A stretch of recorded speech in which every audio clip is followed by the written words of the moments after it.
वैदिक सभ्यता यानी कि वेद से बनी और उसमें ही है ऋग्वैदिक काल और ऋग्वैदिक काल ऋग्वेद और ऋग्वेदिक काल था 1500 से 1000 ईसा पूर्व।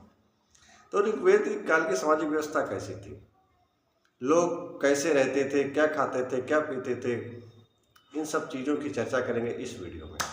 चलो शुरू करते हैं। ऋग्वैदिक काल में जो व्यवस्था थी जो पितृसत्तात्मक थी। पितृसत्तात्मक यानी कि परिवार का मुखिया पुरुष होता था। पुरुष होने के साथ साथ उसकी जो वर्ण होता था, जिस वर्ण का व्यक्ति था उसी वर्ण के आधार पर ही उस परिवार के अन्य बच्चों का नामकरण भी होता था। तो ये थी पितृसत्तात्मक व्यवस्था।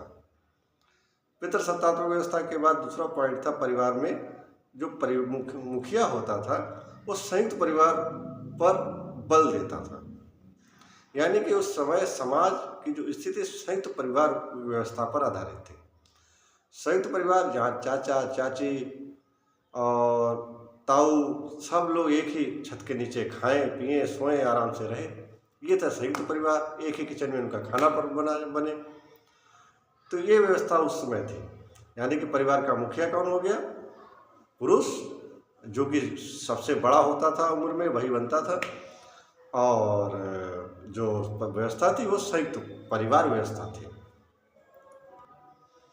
इसके साथ ही साथ उस समय वर्ण व्यवस्था का प्रचलन था। ऋग्वेद के 10वें मंडल में वर्ण व्यवस्था आई है। इस वर्ण व्यवस्था में 4 वर्ण समाज के माने गए: ब्राह्मण, क्षत्रिय, वैश्य, शूद्र। ब्राह्मण की उत्पत्ति एक विराट पुरुष के मुख से की गई, मानी गई। और ब्राह्मण क्षत्रिय भुजाओं से माना गया, वैश्य जंघा से माना गया। और पैरों की उत्पत्ति पैरों से शूद्र की मानी गई। तो समाज के 4 वर्ण तैयार हुए: ब्राह्मण, क्षत्रिय, वैश्य, शूद्र। ब्राह्मण का कार्य शिक्षा, अध्ययन और अध्यापन, क्षत्रिय का सुरक्षा, वैश्य का वर्ण व्यवस्था में वैश्य था उसे व्यापार दिया गया, और शूद्र का कार्य सेवा कार्य दिया गया। इन सबको संयुक्त करके वर्ण व्यवस्था जो बनी उसका पालन लोग करते थे। इसके साथ ही साथ समाज में कुछ अन्य चीज़ें थीं जिन वर्तमान समाज से ज़्यादा अच्छी, ज़्यादा बेहतर दिखाई देती हैं। जैसे उस समय स्त्रियों को उचित स्थान प्राप्त था। अगर किसी स्त्री का पति खत्म हो गया, एक्सपायर हो गया, तो मृत्यु उपरांत वो स्त्री चाहती तो दूसरा विवाह कर सकती थी। यानी कि विधवा विवाह पर रोक नहीं थी। ये एक बड़ी बात थी। पर्दा प्रथा नहीं थी, बहुत बड़ी बात है।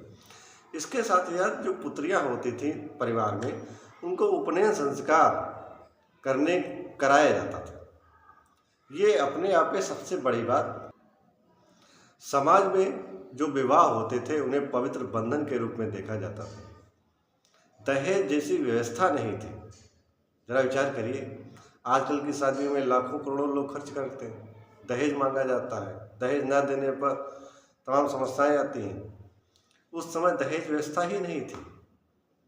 जरा विचार करिए, कितनी बड़ी व्यवस्था थी और कैसा सामाजिक सिस्टम। विवाह को पवित्र संस्कार के रूप में देखा जाता था। समाज में खान पान कैसा था? समाज में मांसाहार और शाकाहार दोनों थे। आप जिस प्रकार का भोजन आप स्वीकार खाना चाहे खाएं, कोई प्रतिबंध नहीं, कोई बढ़ावा नहीं। चाहे आप शाकाहार खाएं चाहे मांसाहार खाएं। इसके साथ ही साथ समाज में सुरा और सोमरस पेय पदार्थ थे दोनों, जो कि प्रचलित थे। सुरा यानी कि शराब और सोमरस ये पेड़ों की जड़ से बनाए गए पेय पदार्थ होता था। ये दोनों ही पेय पदार्थ समाज में प्रचलित थे।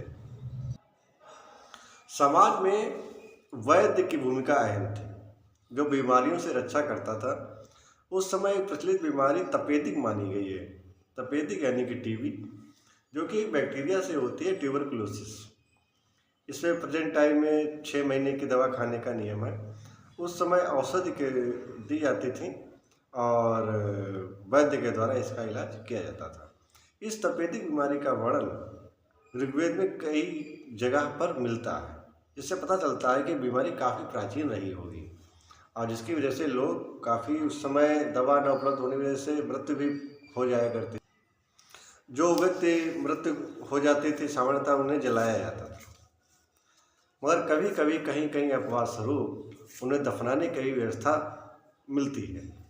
तो इस प्रकार से ऋग्वैदिक काल का जो सामाजिक व्यवस्था थी वो हमने देखी, और इस सामाजिक व्यवस्था में एक कुछ पॉइंट्स ऐसे हमें देखने को मिले जो वर्तमान सामाजिक व्यवस्था में देखने को नहीं मिलते।